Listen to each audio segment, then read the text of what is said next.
Hi, this is Stuart Emerson and welcome to our online video system training system for virtual assistants. Today we're going to talk about Skype, which is one of the best free tools for communication, for audio, video communication, screen share, and particularly for international communication. Free in virtually every case, but we'll also look at the cases for making phone calls overseas where you need to make the phone call because it's incredibly cheap in using Skype for overseas phone calls. Alright, I'm on Windows 10, so I'm just going to search for Skype. Now that'll take me to the Skype website. When I click on that, Skype very clearly up the top of the website will give the access to the download button, and it's quite intuitive, so it will give the correct download file for the system on which is Windows 10. Now normally I would save that, but I've done that already. To get to the save file, I'll just go to the downloads folder, and there's the Skype installer there. Now I'll begin to progress with that installation, and while that's running through, what I'm going to do is just go to PassPack. Now it's important as well that we show you in this training how to integrate and use the tools together. So I'm here in all my passwords. I'm just going to click on my favorites because I know Skype is there. So I'm going to bring up the Skype account in PassPack. Skype is now ready, so I'm just going to copy my login. So what we do here is click sign in or create an account. If you're totally new to Skype, what you would do is create an account, and what I recommend here is that just to separate your tools and to make sure you set up your Skype account with a professional working name. Just to keep in mind, all these tools that we're showing you are used for business and for making money, and for also a career where we can make more and more money and move into higher level positions. So what it is with that is to actually have a work account. Now for me, my account, if you like, is max.emb.peakweb. Peakweb is the part of the name of my company, so it's very clear this is a business name. Let me elaborate a bit more clearly in terms of what I mean with separation of accounts. Now, I've got two mobile phone screens here. Now, also for the time when we're away from our laptop, away from our tablet, or our desktop machine, whatever we use most of the time for work, it's important to have all these apps set up on a screen on our mobile device. So here what I have is two screens. Now the screen on the left represents a work screen. So going through apps, I've got Upwork, I've got Freelancer, Scoot to book my flights, banking application, Western Uni for money transfer through Freelancer or Upwork, and through to my bank accounts. I've got my Globe at home Wi-Fi indicator just to check on my availability in terms of how many gigabytes I have left for downloads or uploads. Calculator, email, Skype for communication, GoToMeeting, also a similar communication tool, my clock, messaging, Google Tools, Chrome if you like, Facebook, Notes, S-Voice. This is a working panel. Now I separate all my apps on a working panel, so all I have to do is look at this panel. If I see any items here that are highlighted, I generally know I have a communication or an update in terms of work I need to do, or a status in terms of new work or a change of work from team members or project managers that I'm working with.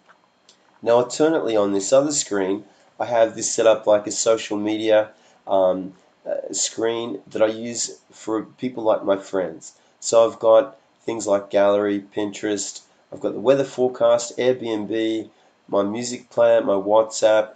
Also I've got Viber here if you like, just for social media, Uber. Then I've also got Tinder if you like, just particularly social media and communication apps that I use just for communication.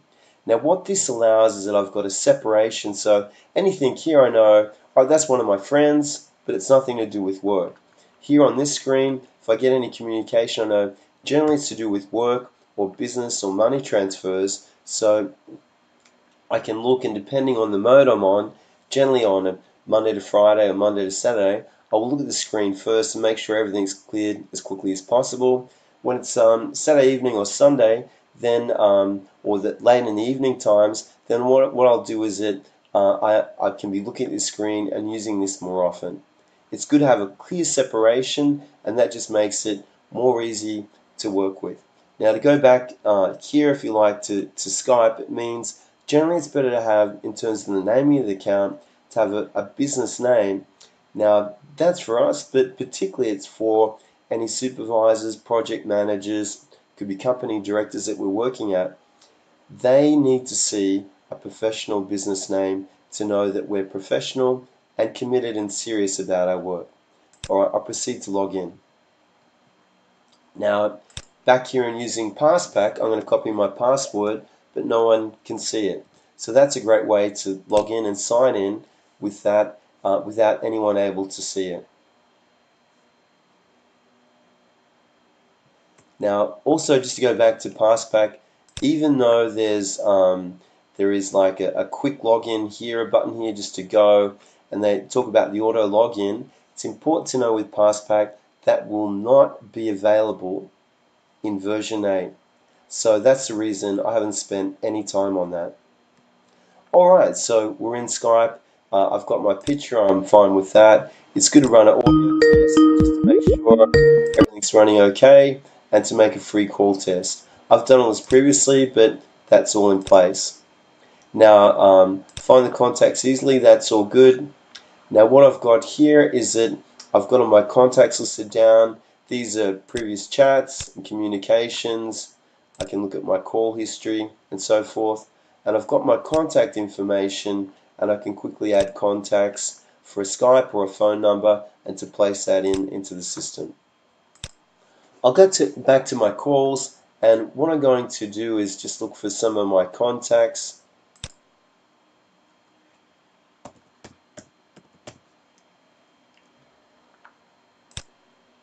And here's my contact me boob. I'm going to make just an audio call, and then I'm going to make a free call, of course, on Skype, because he has a Skype account.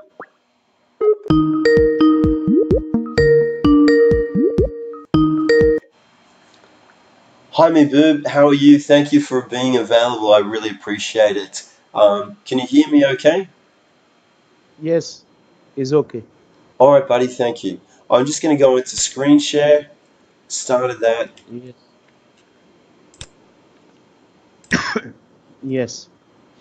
All right. Now, can you see on the screen and just see there my Passback account? Right. All right. I'm just going to the favorites, and here's the Western Union update account that we're sharing. Alright, so just to go in, I just want to make sure you're there, if you like, there as a shared person. And so what I'm going to do for most of the money transfers is just put the MTCN, the date and the amount. So then you've got a history log as well of everything I've sent to you. And as I said, I'll be sending a money transfer to you around the 25th or 26th of June. But you've got that on your account, you can see all that information, okay? Yes. You see, All right, excellent, excellent. Okay, buddy, we're good to go. Thank you for being available. This is just a quick call to use screen share and just to go into Passback and just confirm you've got the account. So I'll just make it a quick one and won't interrupt you too much longer. So thanks for the time. I really appreciate it. thank you very much. No problem. Yes, brother. Appreciate it. Bye now. Yes. All right. So that was just a quick call that we had. So just to recap what I've done, I use an audio call. Generally what I find is that you can get a lot more done. In some cases, an initial call, or say it's a first time with a supervisor or a new manager, they want to have a video call just to see you and have a bit of face-to-face on initial calls. Generally, on later calls, I prefer to go just to audio so the video isn't a distraction. The second point is that video chews up more bandwidth and it'll eat into your Wi-Fi account or broadband account. It'll begin to eat into it. And there's nothing really gained by looking at each other, because when you talk, what I did in the call, you notice I quickly went to screen share, and then we were screen sharing on Passback. I went into this account where I have Muboob set up for sharing, and so an audio call, generally it might be the third or fourth call with a new supervisor, but it's good to go to audio or initiate the audio. So then very quickly I look to go to discuss the agenda of the call and the purpose, and then go quickly to screen share so we can go directly into the work details. The reality is that we're here for business, and that's to look at the business information, like it might be on Passback, it might be in some of the tools like OpenOffice, documents, spreadsheets, and so forth. It could be email information or pictures or so forth. It's not really so much about the video, but definitely for an interview or early stages with a new supervisor, manager, or company director or CEO, then yes, it can be worthwhile. Now I'll go back to Skype. So we've gone through the audio, video, and screen sharing, which is some of the key tools. I find screen sharing one of the most powerful, to have a screen share running while we're talking and discussing, and to go through various items. The reality is that a picture paints 1,000 words, so using video information where it's through screen share where we're looking at not video face to face, but more screen share, looking at the tools and specific information to be highly valuable. So I'll go back into the just the contacts and other calls, and just highlight one of the benefits for Skype where you do actually use the paid service. Now for that, I'll just explain. It's particularly on overseas phone calls. Now in my contacts, if I look up, say, a tax account, if I needed to talk to taxation, and I did that, if you like, 2 days ago. Now here's some important information. When you look at the a phone call to overseas, see the rate. It's 0.023 US cents a minute. So that literally means for a 10-minute overseas phone call, it's 23 US cents. So then a 100-minute call, which is, like over an hour and a half, that would just be $2.30 US. So in those cases, we have to make phone calls overseas, such as the taxation, it could be to immigration or so forth.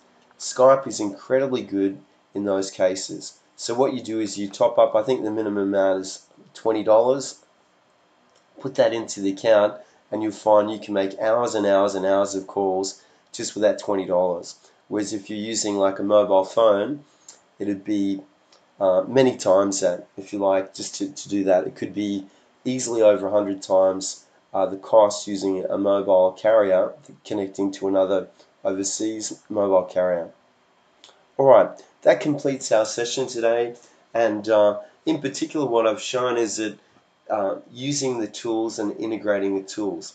So for every tool that we set up and you put onto your desktop, I highly recommend you also put it onto your mobile device. This is for when you are away from your laptop, from your desktop, or from your tablet, and you have a working screen with all your working apps, and you have your social media screens on separate other screens, so that you can easily separate the work and the social media contacts with your friends. Additionally, whenever you set up a new app, put that login information securely into Passback, and it's well worth making it a favorite, so that anytime you're looking at through all your different passwords, you can quickly zoom into your favorites, which is your working set of passwords. That concludes the session today on Skype. I hope you found it useful. It's a really powerful tool, and most of the time absolutely free. If you're using it for overseas calls at any time, you're actually making that call at a rate which is literally $2.30 for over 1.5 hour phone call. So it's incredibly good for overseas calls. Otherwise, all the other services used for call, for video, or screen share are free. Thank you for your time.